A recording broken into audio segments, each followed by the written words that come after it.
sitting on a project for years, as you know. I talked to you about it when you first came here 8 years ago, dealing with the issue of reparations. Which is a very hot topic right now. It's a very hot topic right now because the elections are coming up. Yep. And what the Democratic Party does is anytime there's a national election, they start talking about reparations because they're pandering to the black vote. And the second that the election's over, they don't talk about reparations anymore. And so what people need to realize first is these Democrats are never going to, they're not serious to reparations. It's just a talking point for them. It's a way to reel in a bunch of people that ignore the fact that the Democratic Party's been doing this for decades and around election time, and then they ignore it when it goes away. But here is the reality. What the Democrats recognize, and I think everybody recognizes this. I've even talked to people as a result of MAFA 21 that are in the reparations movement, that are hardcore believers in reparations, who have told me they know it's never going to happen. Because you're never going to get the federal government to pass a law, Congress to pass a law, because every congressman knows I'll be out of a job next time, that says we're going to take money away from people who never owned a slave and give it to people who are never slaves. It's just not going to happen. So it's a pipe dream. And it's something that the Democratic Party uses to pander and get votes, and they're not serious about it. No, neither is anyone else. But there are reparations out there that are due. And we stumbled across this when we produced MAFA 21. The African American community has been devastated by legalized abortion and by birth control. It's more than just devastation. It's been decimated. Right, it has. And just using one thing as an example, of one issue as an example, there has never been a better or more effective tool for voter suppression than legalized abortion and birth control. Those have suppressed black vote more than any other issue. I mean, the Klan couldn't come up with anything better than abortion to suppress black vote and to get rid of the African American community. So these people that push abortion and birth control and target it at the black community, which we know for a fact they have. We proved it with MAFA 21. We proved it with our research into where the abortion clinics are located. Right. Our report shows that abortion clinics have been disproportionately located in African American and now Hispanic communities, Minority communities, specifically for the purpose of getting rid of them. Right. Now, that creates a different kind of reparations argument, because now you're not talking about getting reparations from people who were not victimized by people who didn't victimize them. and something that just happened in the past. Right, that ended 150 years ago. What you're talking about now is every African American in this country is still being victimized by these people, Being targeted. targeted by these people. Right. And we know these corporations, these foundations, starting with Planned Parenthood, but there's a ton of them out there. NARAL. There's a ton of these groups out there. Big foundations, big corporations, Carnegie, all Mellon, all the other ones that started this with the specific intent of reducing the number of blacks and other minorities in America. They have been victimized, and these people still exist. The people that perpetrated this still exist. They have hundreds of billions of dollars in banks all over the world. Right. If you, one of them is Bill Gates. If you look Right. to his foundations and where he donates, it's for birth control and for Primarily in minority communities. Exactly. All right. I started researching this years ago, and I think the timing is right for it now. That's why I'm just now putting this out. We passed in 1988, when I say we, I mean the United States government, and it was signed into law by President Reagan, what's called the Proxmire Act. William Proxmire actually wrote it and got it introduced into Congress, and it was passed. And what it was a response to an attack that was being made against the United States because we had no definition for genocide, whereas the United Nations did have one. And so what happened was the United States government took that definition of genocide from the United Nations and wrote it into American law.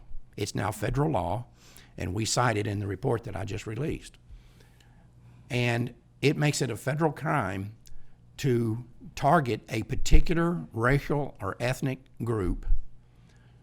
And one of the ways they say you can target them is by seeking to reduce the birth rate in those groups. Yep. All right. The fine or the penalty for violating this is up to $1 million per incident.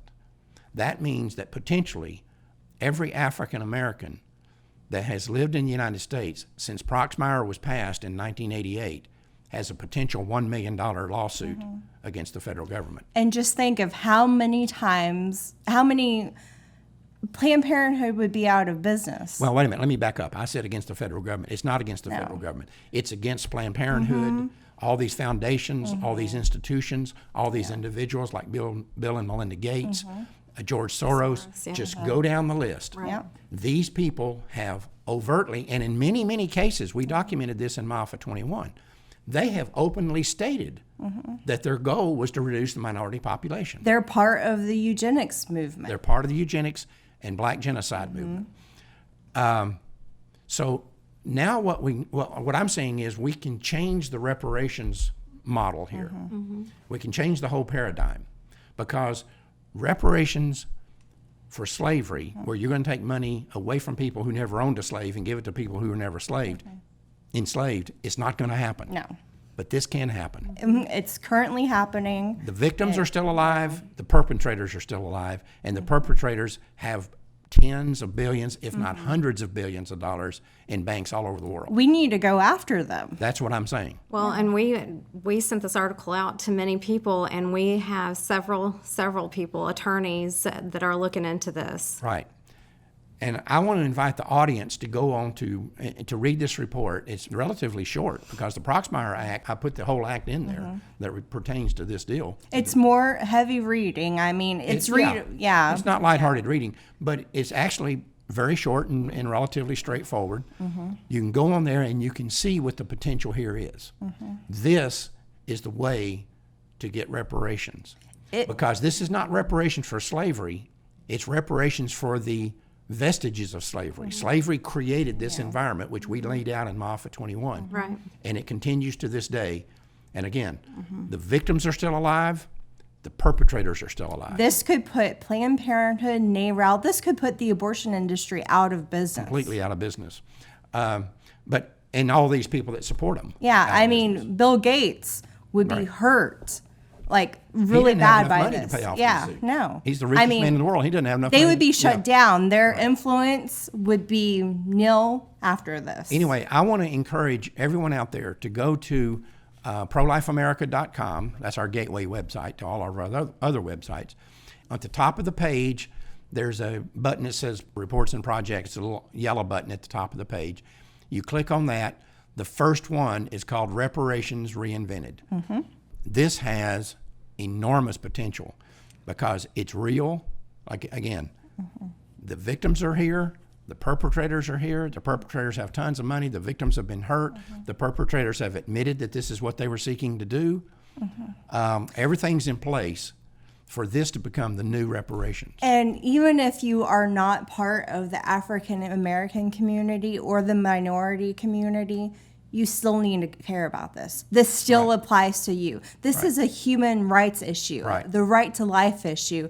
This reaches across, race. Well, one of the things too that you got to understand is the money to pay these reparations does not come from the taxpayers. It comes from these foundations, these institutions, these organizations. Which is why I said they would be shut down. They'd be out of business. Well, we need to fight for the injustice that has been going on. Right. And so that's... And, the other thing I mentioned in there when I wrote this article is that if you read, what can even ratchet this up even further, is if you read the federal hate crime statute, it applies to this. It applies to this particular area of reparations. I'm not a believer in hate crimes. I think all crimes are hate crimes. I don't know how one person murders this person over here and that's a hate crime. This person murders this person over here and that's not a hate crime. I don't agree with that at all. But if this is the law, if this is what we're going to follow, then this area of reparations falls under the heading of a federal hate crime. That ratchets it up even to another level. And for those that believe in social justice, you know, the social justice warriors, they should be caring about this too. What I want is to hear Republicans now, if we could get a few that aren't frilled-necked Republicans like poor Ernie here. Ernie. If we could get some that really had the courage to come out here and say, yeah, I'm for reparations. Let me tell you what reparations we're going to get. We're going to get reparations from all these organizations that have sought to reduce the African-American population and have in fact reduced their African-American population, and in the process have restricted the voting rights of these people. I mean, It's the greatest tool for voter suppression ever invented. I mean, even liberal sources have shown the rates of abortion being a lot higher in the African minority community. And it was designed that way. Yeah, I mean, even they openly admit, yes, their rates of abortion are higher. Well, there you go. Because they've been targeted. Exactly. There you go. So anyway, two things. I want to, again, go to prolifeamerica.com, click on that yellow or gold colored button at the top, reports and projects, and read this report. And if you haven't watched My Alpha 21, you need to do that too. If you don't have a copy of it, you can watch it for free on our website. We don't charge anything for it. And we're seeing now, by the way, just in the last couple of days since we put this thing, we put it out, last Thursday? Yes. And Alveda King is really pushing it, and Yeah, she's really she's- on board with us. Right. Wrote a press release on it. She wrote a press release Yeah. in mentioning this thing. She's the niece of Martin Luther King, and we've gotten lots of good comments from people, lots of good comments from especially the African American community.